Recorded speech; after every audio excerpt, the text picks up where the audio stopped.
Imagine this. A disaster hitting communities worldwide year after year and seemingly getting, well, fiercer.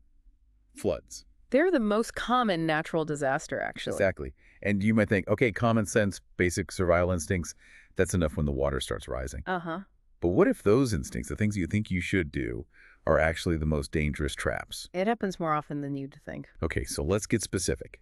As of 10:03 a.m. EDT on Saturday, July 5, 2025, we are going deep.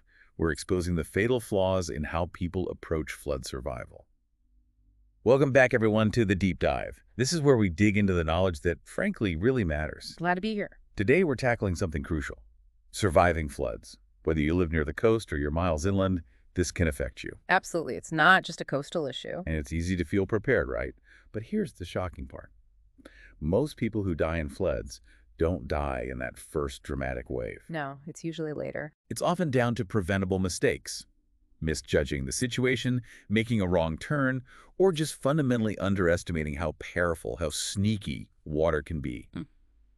So today, we're counting down the 5 deadliest mistakes. We'll break down why they happen, why they trap people. And critically, how you can avoid them. Exactly. This isn't just interesting information. This could genuinely save your life or someone you know. And the number one mistake, it blindsides most people. It really does. Okay, let's unpack this. It's so important, I think, to grasp that floods aren't just about that immediate visible rush of water. Right. There's the surprising danger of water that looks shallow, looks harmless. And then there are these lingering threats, after the main event seems over. So the mistakes aren't just random bad luck. Not at all. They often come from this disconnect, this gap between how we perceive the danger and the actual physics of water, plus some, basic human psychology. Understanding the why is just as vital as knowing the what. That's a really key insight. And leads us straight into mistake number 5. Underestimating the water. Just not respecting it enough. Overconfidence, basically. Yeah. You look at a flooded street, maybe it's just a few inches deep, right? Seems like you could walk through it, no problem, maybe even drive. Uh-huh. That calm appearance. That's the trap. Deceptive. What's fascinating here is, it's the physics versus our perception. Our brains expect solid ground, predictable fitting. Water's different. Fluid dynamics. Even if it looks shallow, that moving water has force. Serious force. Get this. Just 6 inches of fast-moving water. Enough to knock an adult right off their feet. 6 inches? That's barely ankle deep. Exactly. Think about the power needed for that. And you can't see what's under the surface, right? Broken glass, sharp branches, maybe even a manhole cover that's been lifted off. Or worse. Or worse, parts of the road just washed away. That shallow puddle suddenly becomes a pit. And for cars, it's even more dangerous, isn't it? People treat their cars like, tanks sometimes. Oh, absolutely. It's a tragically common mistake. 6 inches of water, again, just 6 inches can get into your engine, stall most cars. Okay. Double that to 1 foot. That's often enough to actually float the vehicle, lift the tires right off the road. So you have no steering, no brakes. Zero control. You're just drifting. And if it reaches 2 feet, even big SUVs, 4-wheel drives, they can get swept away. Wow. And the statistic is just chilling. Over half of all flood-related drownings, they happen inside vehicles. I believe it. And remember that washed-out road? Driving into what looks like a shallow crossing could mean driving straight into a hidden chasm. It's about respecting the sheer power, not just what you see. So that slogan, turn around, don't drown. It's not just catchy phrasing. It's life-saving advice. Pure and simple. Find another way. Go higher. Don't risk it. On July 5, 2025, the rule is crystal clear. That car is not a boat. Your gut feeling. It can fail you here. Okay, so we've covered underestimating the water directly, but what about when it's really rising and you need to find shelter fast? This brings us to mistake number 4, sheltering in the wrong place. Right. Instinct tells you go up, get higher. And for lots of people, that means the attic. Seems logical. But you mentioned this idea of an attic trap. Why is that seemingly smart move actually so dangerous? This raises an important question about thinking beyond that immediate instinct. Going up makes sense, yes, but an attic, especially in a fast-rising flood, it can literally become a coffin. How so? Water can rise incredibly quickly. We're talking inches per minute sometimes in flash floods. Inches per minute, Yeah, and as that water level climbs outside, the pressure builds against the doors, the windows downstairs. It can effectively seal them shut. Jam them. Locking you in. Locking you in. We saw this, tragically, after Hurricane Katrina. Rescuers found people. They found them trapped in their attics, deceased. They couldn't break out. Oh, God. And those little vents? Attic vents? They are not escape hatches. People have died trying to squeeze through them, thinking it was a way out. It's a fatal assumption. That's horrifying. Okay, so if you can't evacuate, if you're stuck and the water's rising, what's the alternative? If not the attic, then where? Your goal has to be the roof. Get outside, on Yeah. top of the structure. Right. And here's a really crucial tip, learn the hard way from survivors. If you do have to go into the attic as a temporary step to the roof, take an axe or a heavy tool with you. The breakthrough. Exactly. So if you get trapped up there, you can potentially chop your way out onto the roof itself. Once you're on the roof, make yourself visible. Flashlight at night, signal SOS, bright clock or sheet during the day, wave it. Let rescuers see you. Be accessible. Be accessible, that's key. Remember this one, folks. On July 5, 2025, the roof, not the attic, is your lifeline. Don't let that false sense of security trap you. All right, let's move on. Mistake number 3. Believing the danger is over when the water starts to go down. Ah, yes, complacency. Yeah, dropping your guard. You think, phew, okay, the worst is done. Time to check the damage. But the aftermath, it can be just as deadly, right? Maybe even more insidious. Absolutely. If we connect this to the bigger picture, a flood isn't a single moment. It's an event with a long, dangerous tail. That receding water, it's not just muddy water. No. It's a toxic soup. Think about it. Sewage overflow, pesticides washed off fields, gasoline from flooded cars, industrial chemicals. It's all mixed in there. Huh. So any cuts or scrapes you have, stepping into that water puts you at high risk for nasty infections. E. coli, hepatitis A, tetanus. Okay, so biological hazards. What else? Major physical dangers, too. Downed power lines are a huge one. They can energize standing water. A puddle you think is harmless could actually electrocute you. Inside your house, wet wiring is a fire hazard as it dries. And the buildings themselves. Anything submerged has been weakened. Walls, floors, foundations, they could collapse without warning. That's a terrifying list. And Yeah. isn't there something else that grows really fast, that invisible threat? Yes, mold.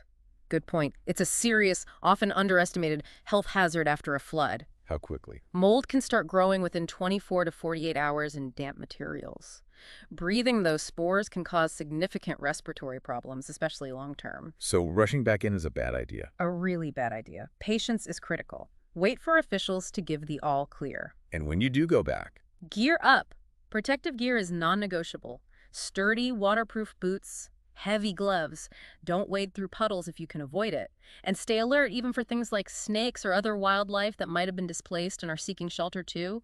The aftermath requires its own kind of caution. key takeaway. On July 5, 2025, remember, the aftermath is often as lethal as the flood itself. Wait for safety clearance. Don't become a victim after the water recedes. Now, for our second deadliest mistake. Yeah. And this one, it involves psychology. It's about ignoring official warnings. Seems obvious, right? If the authorities tell you there's danger, tell you to evacuate, you should listen. But here's where it gets really interesting. Why don't people always do that? Yeah, what's fascinating here is it often boils down to something called normalcy bias. Normalcy bias. It's a cognitive bias, basically a mental shortcut. Our brains tend to assume things will stay the same, that the future will be like the past. We resist information that disrupts our sense of normal. So you get an evacuation order. Right, an order based on solid data, maybe sophisticated weather models. Yeah. But your brain goes, it probably won't be that bad here. Or, I've ridden out storms before, I'll be okay. You rationalize it away. You rationalize it. You seek comfort and past safety even when current data is screaming danger. And this bias, it's incredibly dangerous with things like flash floods, which can happen so fast, almost instantly. There's no time to reconsider once it hits. And what about those barriers they put up on flooded roads? I've definitely seen news footage of people just driving around them. Another critical failure to heed a warning. Those barricades aren't suggestions. They mean the road ahead is gone, washed out, unsafe, potentially a death trap. Driving around them is literally gambling with your life. Okay. And it's also vital people understand the difference in official alerts. A flood watch. That means conditions are right for flooding. It's time to prepare, get your kit ready, stay informed. Watch means watch out. Exactly. But a flood warning. That means flooding is happening right now or is about to happen. That requires immediate action. Evacuate if told or get to higher ground now. People mix them up or treat a warning like a watch, and that delay can be fatal. The message is clear then. On July 5, 2025, listen to the warnings. Heed the evacuation orders. Trust the experts. Don't let normalcy bias trick you. Your life genuinely depends on it. And that brings us to number 1, the single deadliest, most fundamental mistake in flood survival. It's the one that, in many ways, enables all the others. Mistake number 1 is having no plan. It really is the foundation. Absolutely. It's not just about making one bad choice. It's about being unprepared when that warning comes. Panic sets in, right? You scramble. And that's when you're most likely to do dangerous things like drive into water or ignore alerts or get caught out by those post-flood hazards. So what does this all mean? How do we fix this number 1 mistake? Well, if we connect this to the bigger picture, having a solid plan beforehand is the single most powerful preventative step you can take. It shifts you from panicked reaction to deliberate action. Okay, so what does a good plan look like? First things first. Know your risk. Are you even in a flood zone? You can check easily online using FEMA maps. Just search FEMA flood map and put in your address. It takes minutes. Know your zone. Got it. Second, make sure you can get warnings reliably. Don't just count on your phone. A NOAA weather radio with battery backup is crucial. It works when power and cell towers might be down. Weather radio. Check. What else? The go bag, or emergency kit. You need one packed and ready to grab. Essentials for at least 3 days for everyone in your household. Like what specifically? Okay. Water, 1 gallon per person per day. Non-perishable food. First aid kit, obviously. Any critical medications? Flashlight, extra batteries, that weather radio we mentioned, or another battery-powered one, and copies of vital documents, insurance, ID in a waterproof container. Right. The bag is important. But the plan is more than the bag. It's knowing your evacuation routes. Have a primary route and a backup route in case the first is blocked. Decide on a meeting place for your family if you get separated. Good point. And maybe have an out-of-state contact person everyone agrees to check in with because local phone lines might be jammed. It's about having that framework so panic doesn't take the wheel. Makes total sense. On July 5, 2025, at 10:03 a.m. EDT, the message couldn't be clearer. Preparation is survival. A plan replaces panic with purpose. It gives you the power to make the right calls when everything is on the line. Okay, let's quickly recap those 5 deadly flood survival mistakes. Number 5, underestimating the sheer power and deception of floodwater. Even shallow water. Number 4, sheltering in the wrong place, getting caught in that Lycal attic trap instead of aiming for the roof. A critical distinction. Number 3, thinking the danger's over when the water recedes, ignoring the toxic brew and hidden hazards left behind. Complacency kills. Number 2, ignoring official warnings, letting that normalcy bias convince you it won't happen to you. Listen to the experts. And the number 1 most crucial mistake, simply having no plan, leaving yourself vulnerable to panic and poor decisions. So you now have some really vital, life-saving knowledge, insights to help you avoid these common, dangerous traps. We really hope this deep dive has equipped you better. Knowledge is the first step. It is. And for more essential information like this, please do visit Mind Expansion Daily. While you're there, you can also like and subscribe to Mind Expansion Daily. That way you won't miss out on knowledge that genuinely matters. And hey, we want to hear from you. Did anything we talked about today really hit home? Do you have your own flood safety tips? Or maybe you agree or disagree with our breakdown? Let us know in the comments. Your experiences help everyone learn and stay safer. Stay informed, stay prepared, and please stay safe out there. So as you go about your day, maybe think about this. It's not just about knowing these 5 mistakes. It's about acting on that knowledge. Because real preparedness when crisis hits is only as powerful as the plan you've actually put into motion beforehand.